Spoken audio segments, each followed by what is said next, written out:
Bonsoir, chers téléspectateurs, bienvenue dans notre émission spéciale de débat politique. Ce soir, nous aborderons des questions importantes sur la situation politique du pays et les élections présidentielles à venir. Pour discuter de ces sujets, nous avons aujourd'hui un panel d'invités experts. Monsieur, pouvez-vous vous présenter, s'il vous plaît? Fabourama Soumaré, commune de Simbandi Brassouf, département de Goudomp. Responsable politique, ex-militant du Parti démocratique sénégalais. Merci. Alors, nous commencerons par la première question. Quelle lecture faites-vous de la situation politique du pays? Bon, avant que je réponde à la première question, j'aimerais d'abord me présenter. D'accord. Et pour éventuellement répondre à votre première question. Donc, je suis né ici à Simbandi Brassouf le 12 février 65. J'ai été à l'école 1 de 71-77, où j'ai eu mon entrée en 6e et mon CEP. On m'a orienté au niveau du CEM de Sédhiou, 77-78. Donc de 78 en 83, j'ai pu décrocher mon BFM. D'accord. Où je suis orienté au niveau du lycée Malick Sy. 82-83 jusqu'en 85. D'accord.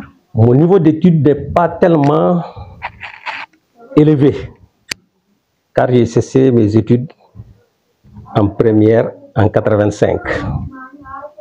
D'accord. J'ai aussi participé à beaucoup de programmes d'alphabétisation avec le PNVA, le programme national de vulgarisation agricole. D'accord. On a fait aussi un séminaire sur le PADEM, c'est-à-dire le programme des élus et notables locaux, avec les catholiques de la Carême de Suisse, au niveau de Sédhiou. Donc, j'ai obtenu quelques diplômes en alphabétisation. Mais malgré ça, je me suis lancé en politique. Depuis mon retour ici à Simbandi en 1995, où j'ai milité dans le Parti démocratique sénégalais.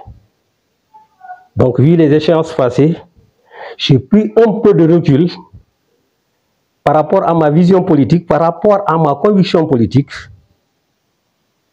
pour essayer de me retirer du Parti démocratique sénégalais, pour éventuellement ensuite intégrer un mouvement qui s'appelle Mouvement Defar Sa Réew, MDR.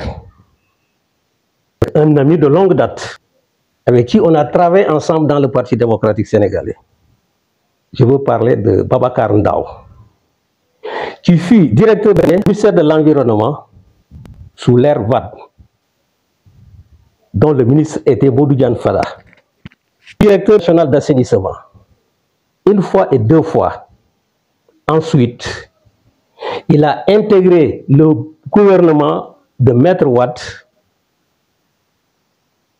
dans son dernier mandat, où il fut ministre des écovillages, des bassins de rétention et de la pisciculture. Et ce mouvement a été lancé le 12 mars au niveau de Dakar, au foyer du Grand Yoff. Donc, voilà un tout petit peu mon parcours politique. Et pour répondre à votre première question, et vous savez, depuis le deuxième mandat de Macky Sall en 2019 jusqu'en 2021, jusqu'en 2023, il y a une instabilité politique par rapport à sa politique, par rapport aux façons dont il traite les opposants. Le peuple a pu se révolter. Parce que si on se rappelle bien, dès son mandat, il disait qu'il va réduire l'opposition à sa plus simple expression. Cela veut dire quoi? Un opposant qui est fort, il le tape dessus et il s'en va. Il a commencé par Karim, ensuite Ali Fassal, et éventuellement pour anéantir son coup, pour que son expression qu'il a dite puisse être à jour, il y avait un frein. parce que Sonko a mené une résistance et le peuple a suivi. Donc cela a créé une instabilité politique au niveau du Sénégal depuis 2021 jusqu'en 2023. Donc voilà la situation qui prévaut par rapport à la vie politique nationale. Et éventuellement hier, il a fait un discours où il dit qu'il ne fera pas sa troisième candidature, c'est-à-dire son troisième mandat. Cela a soulagé un peu le peuple sénégalais. Mais malgré ça, ce n'est pas encore fini. Parce qu'il y a un cas qui reste. Effectivement, pensez-vous que... Et cela ne va pas régulariser la tension politique qui monte au niveau du Sénégal. Donc, à cet effet, le peuple a un peu de soulagement. Comme il a retiré son troisième mandat, maintenant le peuple est en train d'attendre éventuellement pour voir d'ici 2024 qu'est-ce qui va se passer. Et il reste un problème à régler pour que le Sénégal puisse être stabilisé. C'est le cas Sonko. Effectivement. Donc, voilà en tout, le pays est un peu sous tension, descendu, mais nous ne souhaitons pas que ça monte. Car nous, hommes politiques, nous voulons que tout le monde participe, c'est-à-dire une élection participative où chacun peut tirer sa sens. Quiconque qui peut être candidat, qu'on le permet, qu'il puisse déposer son dossier. Donc, c'est ça par rapport à la vie politique actuelle au niveau du Sénégal depuis 2021 jusqu'en 2023. Merci pour vos analyses. Passons maintenant à la question suivante. Monsieur Soumaré, oui. On va vers des élections présidentielles. Avez-vous choisi votre candidat? Bon, ça c'est un peu prématuré. Parce que je militais dans le Parti démocratique sénégalais. D'accord. Donc si je n'ai pas quitté le Parti démocratique sénégalais, et même si je n'ai pas quitté le Parti démocratique sénégalais, jusqu'à présent, le PDS n'a pas encore de candidat. D'accord. Mais comme je suis ex du Parti démocratique sénégalais, et en créant un mouvement qui vient de naître le 12 mars, vraiment, c'est encore prématuré pour pouvoir vous dire aujourd'hui quel candidat je vais choisir. Et d'abord, la feuille de route n'est pas encore tracée comme je vous l'ai dit. On ne sait pas qui sera candidat, qui ne sera pas candidat. Mais ce qui est sûr, avec mon leader Babacar Ndao, avec le mouvement MDR, nous allons participer effectivement aux élections présidentielles. Inch'Allah. Mais dans un moment venu, nous vous ferons compte, nous vous rendrons compte par rapport à la coalition ou bien par rapport à quel candidat nous allons soutenir. D'accord. Oui. Et pourquoi pas nous, on peut être candidat. Ah oui. On peut être candidat avec le mouvement, il suffit de propager le mouvement pour pouvoir percer. Ouais. Intéressant. Continuons avec la troisième question. Monsieur Soumaré, nous avons constaté que certains souhaitent la candidature de Sonko, alors qu'il fait l'objet d'une condamnation pour diffamation et pour corruption de la jeunesse. Pensez-vous pas que celle-ci fragilise sa candidature? Bon, c'est déjà fragilisé, comme vous le dites, d'autant que depuis 2021, on est en train de suivre Sonko par rapport à sa vie politique. Parce que en 2019, la classe politique n'avait pas pensé à la percée de Sonko. Et quand Sonko a percé pour participer aux élections de 2019, ça a créé un problème au niveau de la mouvance présidentielle. Parce qu'il a participé en 6 mois à une élection, il est venu 3e. Et depuis qu'on a mis la main sur lui par rapport à un procès politique, vous le savez tous, et qui a abouti à une condamnation pour diffamation ou pour corruption de la jeunesse. Effectivement. Mais nous rendons grâce à Dieu. Parce que sinon, on serait sous un régime dictatorial. Car s'il n'y avait pas l'avènement de Sonko par rapport à tous ces procès, le peuple ne va pas réagir. Et le peuple a réagi. Je crois que c'est ce qui a fait pousser Macky, c'est ce qui a fait reculer Macky pour ne pas demander le 3e mandat. Donc, je vous ai dit au départ qu'une situation est réglée. Macky a retiré sa candidature, il ne va pas être candidat. Mais maintenant, il reste le sort de Sonko, comme vous le dites. Et je suis sûr et certain que la candidature de Sonko, c'est la candidature du peuple. Je ne souhaite pas. Mais si dans le cas, la condamnation de Sonko est effective et qu'il ne pourrait pas participer aux élections présidentielles de 2024, ça peut créer encore d'autres troubles au niveau du Sénégal. Une catastrophe. Donc, quand il y a deux choses différentes,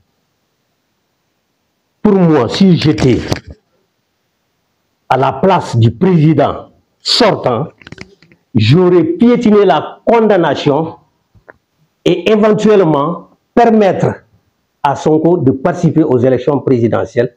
Et vous voyez que le pays va souffler.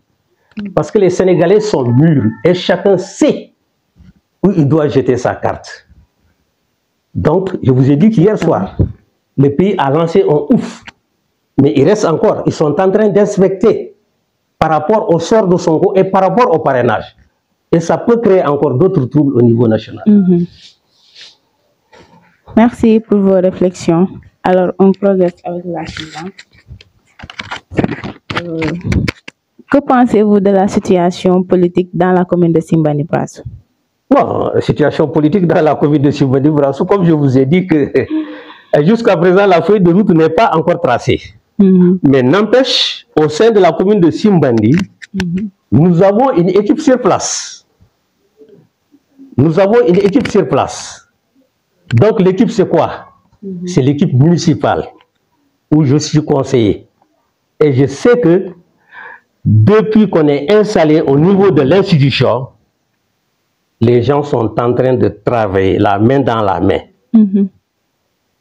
avec de la solidarité, avec un maire disponible, un maire ambitieux qui veut vraiment le développement de sa collectivité.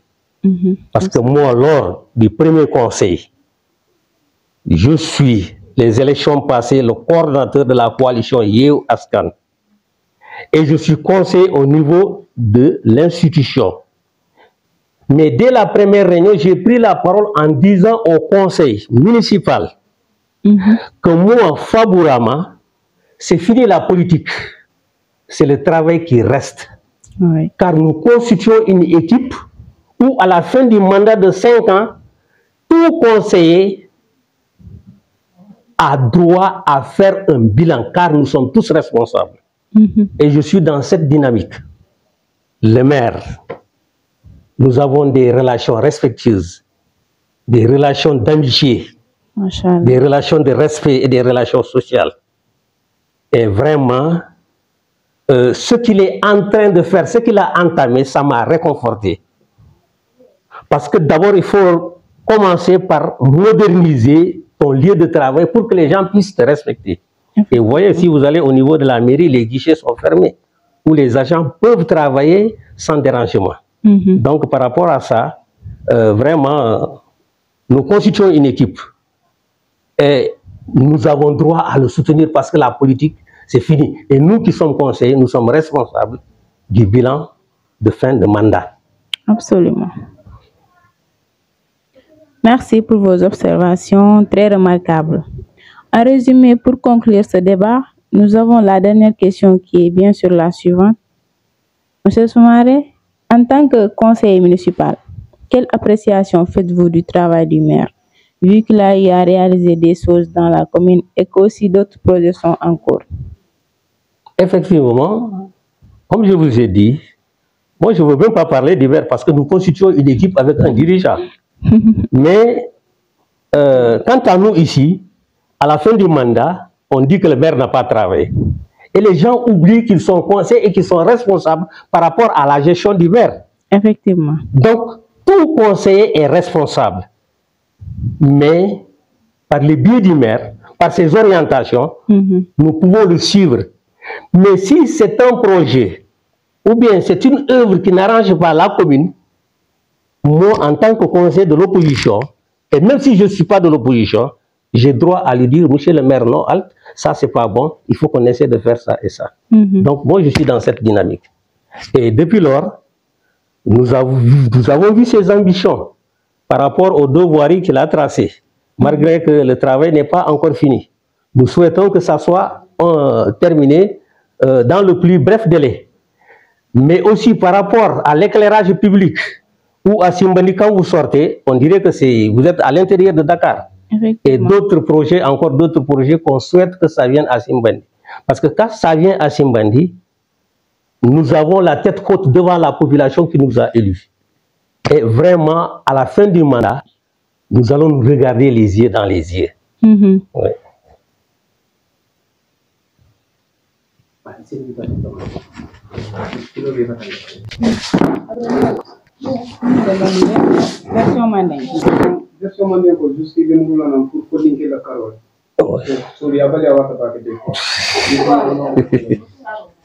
Okay.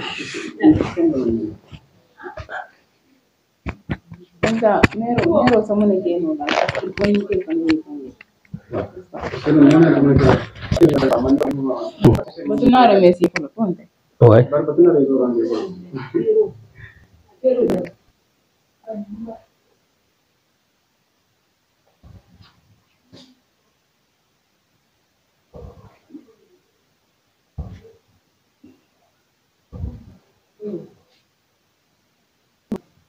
Merci pour le temps accordé. Merci aussi à tous nos invités d'avoir participé à ce débat politique très enrichissant. Cela conclut notre émission spéciale aujourd'hui. Nous vous remercions de nous avoir suivis et surtout nous vous souhaitons une excellente soirée. À bientôt sur Birassou TV. Merci. Bonsoir, M. Soumaré. Bonsoir.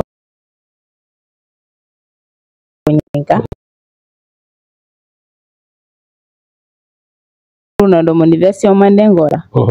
Ils ont mon phone aux zones le dal que il va conseiller maladie dans les zones parce que c'est un des zones le coup de détail aussi à tabac. Ils ont mon phone au effectivement comme il y a Fonyami sinon Kaltento Kaljai surtout Birassou TV par rapport à Albebouna parce que Albé Doko la mouya lonko à la jeunesse on les sensibiliser par rapport à ça parce que on était qu'à foler. Moi j'ai une activité diabolique qui a parce que nga ballon qui a ne moule long jantole donc nous que ta jeunesse la activité to mais toujours diato mais Simbandi jeune il a fait délasser la demande surtout dans le cadre politique Jamal Bouka Dundje et puis il Bouka Katakol là il Bouka Nininkarke et Katakumol Fomuli Alonko peut-être on mantra kéré parce que ni Momo Yalonko Kumo ya télé chodi ni katata a Mariola c'est possible que et c'est fin sotoye mon batinala et betonia de la mais mbedani jeunesse surtout il faut que y ait muta parce que il a saté il a commune il a département il a région il a banco mota do koulé et bi wuranna et don et do koké dans le bon sens pour que développement sinano